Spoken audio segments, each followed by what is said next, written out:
আসসালামু আলাইকুম। আজকে রমজান মাসের প্রথম রোজা।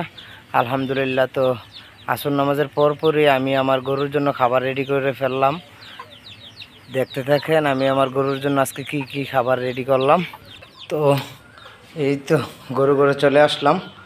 আপনার গরুর গোয়ারাগুলা পরিষ্কার করতেছি। আর এই যে সারাদিন খাবার খাওয়ার পরে এগুলা কাঁচরা হয়েছে আর কি। আর এখন আপনার গোয়ারাগুলা পরিষ্কার করতেছি। আমার ঘরে লাইট নাই, আর আপনার বিশেষ করে আমার গরুর ঘর ফ্যানেরও প্রয়োজন হয় না, আর আপনার লাইটেরও প্রয়োজন হয় না। কারণ ফ্যানের প্রয়োজন হয় না, আমার চারিদিক দিয়ে খোলামেলা আমার গরুর ঘরটা দেখছেন। তা আমি ফ্যান এই জন্য আমি করি না আর কি আমার গরু ঘরে। তো যাক, আল্লাহর কাছে লাখ লাখ শুকরিয়া, ফ্যানের প্রয়োজন হয় না, কারেন্ট বিদ্যুৎ বিলও বেঁচে যায়। তো এই তো এই দিক দিয়ে একটা জানালা। আর আমার গরুর ঘর সবসময় ঘরটা আমি পরিষ্কার রাখার চেষ্টা করি। একটু তো আপনার ভিজা থাহি বেরেস গরু একটু সামনের দিকে প্রস্রাব করে, তো এগুলা সবসময় একটা স্যাঁত একটা অবস্থা থাকে আর কি পানির কারণে। তো আমি কিন্তু গোয়ারাগুলা পরিষ্কার করতেছি। এই যে দেখতেছেন আমি আজকে জলদি করার কারণ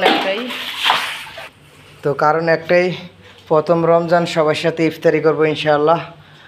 এই কারণে গরুগুলার জন্য আপনার জলদি করে বা তাড়াতাড়ি করে খাবার রেডি করে ফেললাম। আসর নামাজ প্রায় শেষ। তো এখন আমি গরুগুলারে আপনার দানাদার খাবারটা দিয়ে তা আমি চলে যাব আর কি। এই কারণে একটু জলদি করতেছি। আবার সবার সাথে ইফতারি করতে হবে ইনশাআল্লাহ। আলহামদুলিল্লাহ প্রথম রমজান, তো সবাইকে তো আর আলাগ ইফতারি করতে পারি না। সবার সাথে শেয়ার করে ইফতারি করার একটা মজাই আলাদা। মা বাবা ভাই বোন স্ত্রী সন্তান ওদের সাথে ইফতারি করার কিন্তু মজাই একটা আলাদা। তো এই তো আমি আলহামদুলিল্লাহ আমার প্রায় কাজ গনায় আসছে। এখন শুধু দানাদার খাবারগুলো আমি দেবো আর কি, দেখতে থাকেন। আর আমার মোটরটা আপনার নষ্ট হয়ে গেছে আজকে প্রায় কিছুদিন যাবৎ। এই তো মোটরটার আপনার ক্যাপাসিটার চলে গেছে না কয়েল চলে গেছে তা সঠিক জানি না। তো এই কারণে আমি কলসি দিয়ে পানি দিতে হয় ঘরের মধ্যে, ওই দিক থেকে নিয়ে আসি আর কি। তো এদিক থেকে নিয়ে আসতে একটু কষ্টটা বেশি আর কি, কিছু করার নাই। আপনার কষ্ট ছাড়া তো আর মিষ্টি মিলে না। একটা সুবিধা কি, এদিক দিয়ে মোটর চলে আমাদের বাড়ির সাথেই, আর এই তো আমার গরু ঘর, এই বেশি কষ্ট না। তো এই কারণে আরও আপনার করি না আর কি। এই তো পানি ফুল করতেছি।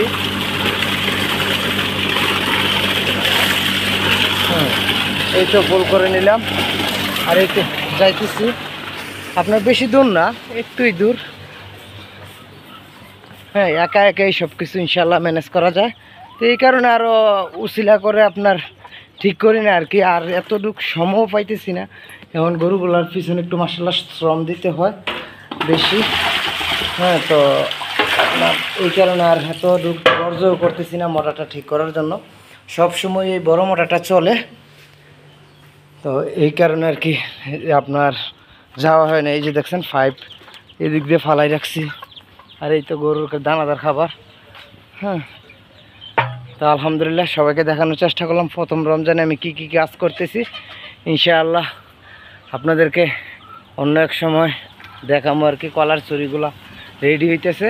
আর এই যে পেঁপেগুলা কিন্তু পেকে যাইতেছে মাশাআল্লাহ। পেঁপেগুলো কিন্তু পেকে যাইতেছে। ইনশাআল্লাহ 2-1 দিনের ভিতরে পেঁপেগুলো একদম কালার চলে আসবে। দেখানোর চেষ্টা করবো। এই কলার ছুরিটাও আপনার রেডি হয়ে গেছে ইনশাআল্লাহ। তো আপনাদেরকে দেখানোর চেষ্টা করবো ইনশাআল্লাহ। গাছ পাকা করার নিয়ত আছে। এটা কিন্তু মাশাআল্লাহ একদম পরিপক্ক হয়ে গেছে, কিছু কলা ফেটে গেছে। তো দেখি ইনশাআল্লাহ কিছুদিনের ভিতরে মনে হয় এটা রেডি হবে। তো দেখানোর চেষ্টা করবো আর কি। যতক্ষণ পর্যন্ত আপনার গাছের মধ্যে হলুদ কালার না আসে ততক্ষণ পর্যন্ত আমি কাটার চেষ্টা করবো না ইনশাআল্লাহ। তো সবাই ভালো থাকবেন। আসসালামু আলাইকুম। তো সবাইকে রমজান মোবারক।